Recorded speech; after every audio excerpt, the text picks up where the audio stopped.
these tutorials.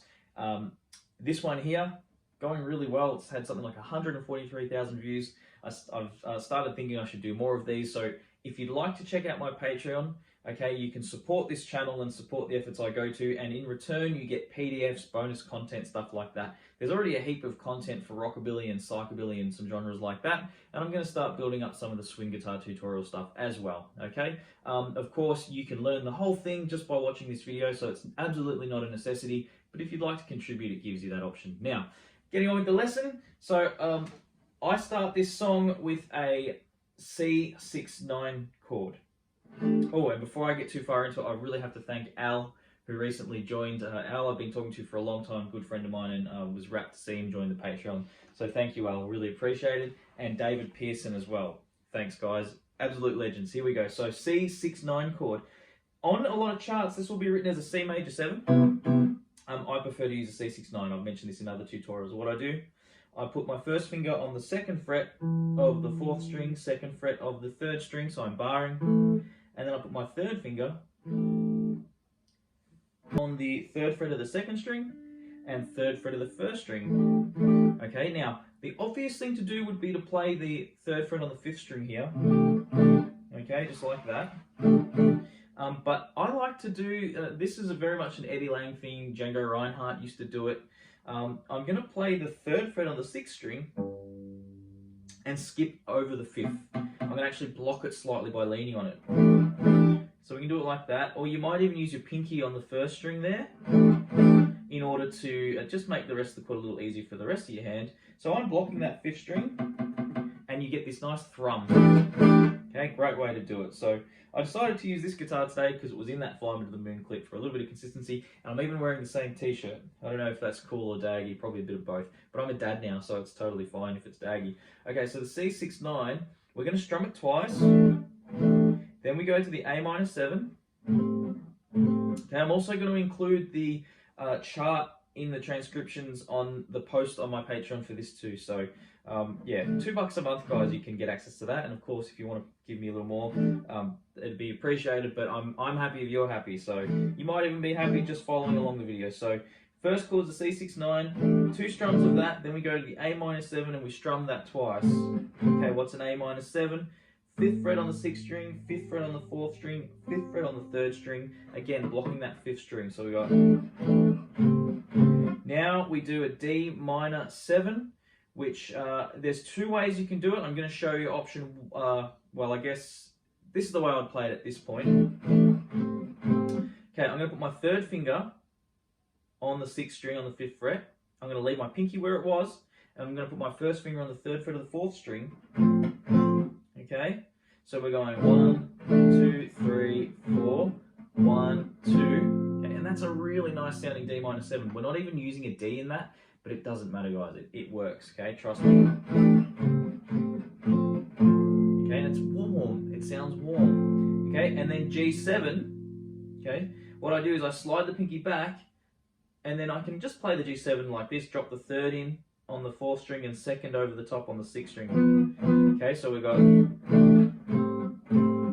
then 3rd finger to the 5th string, 1st finger on the 4th, 3rd, drag the pinky back, and pop the 3rd there, like that. Or you might play it with 1st and 2nd. Feels a bit easier to me like that. You might find it easy like that. You could also,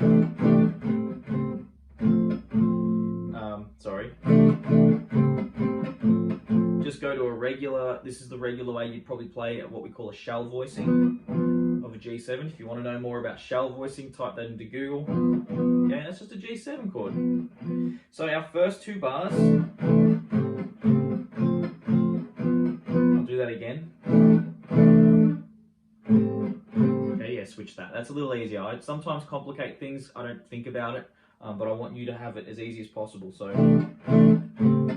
3rd and 1st down, and then drop back. Okay, then that's the first 2 bars. The next 2 bars are the same. Okay, I keep doing different fingers. I apologize. Do what I say, not what I do. Okay, and then bar 5. Play the C6-9. We do a D minor 7. Let's do this D minor 7 now. So we've got the 5th fret on the 5th string, 7th fret on the 4th string, 5th fret on the 3rd string, 6th fret on the 2nd string, okay, and 1st fret on the 1st string. But that's created by the bar there, so 5, 7, 5, 6, 5, okay? Okay, so from bar 5, now this diminished chord, the next chord is an E flat diminished 7, okay? This finger here, we leave it. The second finger goes to the 5th string on the 6th fret. First finger can basically stay barred. You're already playing the note you want. You just got to add the pinky to the 2nd string. Okay, and guys, just think of these diminished chords as connecting chords. I can get right into the theory, but I just don't think it's really necessary. This progression is essentially moving from C6-9, D-7, up to an E7 eventually. But imagine we've just put this little joining chord in the middle. So, joining chord, E-7. Now that E-7 is the same chord as the D-7, but up 2 frets. So that should be nice and easy for you. 2 of those. Now we're going to do this B flat 7 sharp 11. So this is a little bit of a tricky chord. Remember the G7 we played before? We're going to do the same thing. This time I need you to use your 2nd finger, your 3rd and your 4th, because your 1st finger is actually going to play the 2nd string at the 5th fret. Okay. Now, the reason this is called a B flat 7 sharp 11 is because if we took a major scale in B flat, 1, 2, 3, 4, 5, 6, 7, all right, and we took the 1, 2, 3, 4, 5, 6, 7, we kept going, 8, 9, 10, 11, all right, that's what would be in a normal major scale for B flat. We're going to take that E flat though, we're going to make it an E natural. Now, the E flat is the 4th note, 1, 2, 3, 4. And that's an E flat there too. So, but when we play the 4th note the second time around, watch this, you'll understand what I mean. 1, 2, 3, 4, 5, 6, 7, 8, 9, 10, 11. Then we're going to raise that note, sharp 11. Add it to a B flat 7, B flat 7 sharp 11. So there you go. Okay, you learned something new, you can go back to bed now. Alright, now, that's a saying my dad told me, and I think about that saying all the time. It makes me laugh. So from here, I'll play everything up to there. Okay, I feel like that's a little pivotal moment in the tune. So.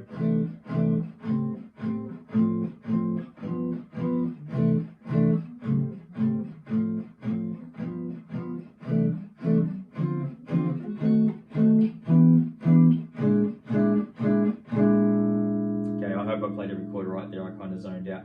So that's the B flat 7 sharp 11. Then we go to A7 and then a D7. So the A7, you're already familiar with this voicing because we're just using it for the B flat 7. We just drop it back 1. But this from here, so that's your A7 for 2 strums. Okay, the B flat 7 sharp 11, by the way, was for 4 strums. You might have noticed. We do 2 strums of the A7 and then we go to 2 strums of the D7. Now what we do here, we keep this note. We bring this finger down a string, or technically up a string, to the 5th fret of the 3rd string. First finger goes on the 4th fret of the 4th string. Okay, and this is just a D7 chord. I want you to think about a C7 chord, a C chord, C7. Move it up 2. Okay, there's our D7. But we're going to drop the D from the 5th string. Get rid of it, don't need it. Sounds better to have that little bit of thump from the dead string. So we're here. That's it there. So now we're into the second half of this A section. So again, I'm just going to play through one more time. So have a listen, guys. It's really important to hear this. I know I'm repeating it a lot, but hopefully it's helpful.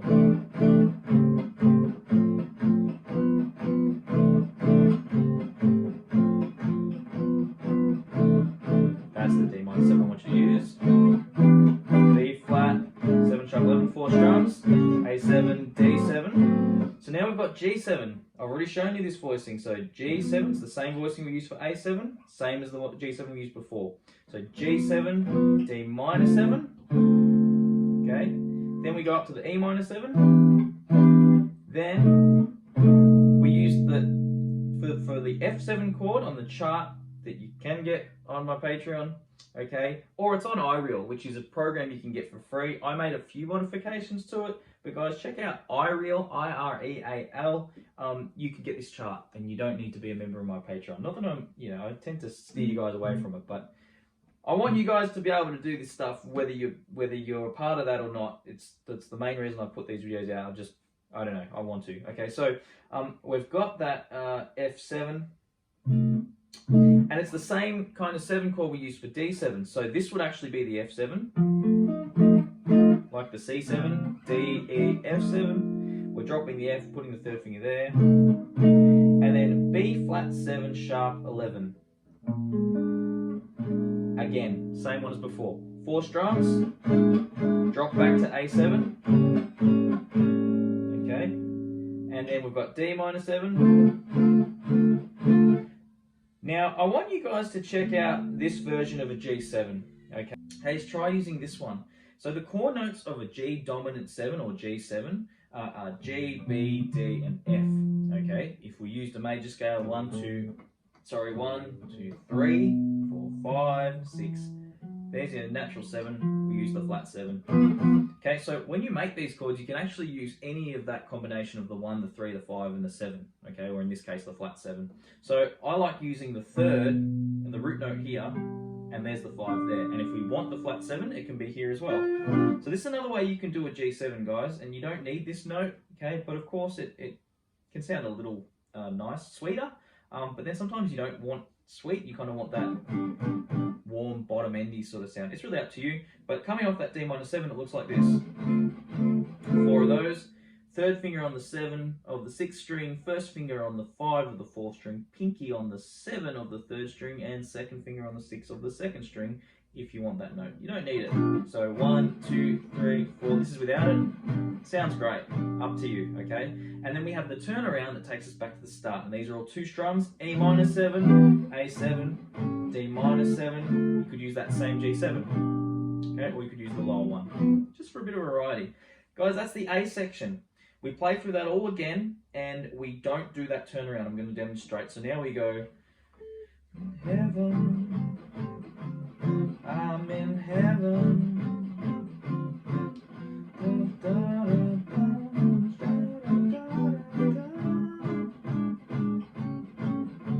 G7, D minor 7, E7, F7, B flat 7 sharp 11, A7, D minor 7, that variation of G7, and then just a nice C6, okay? Or we could go back to here for 2 bars.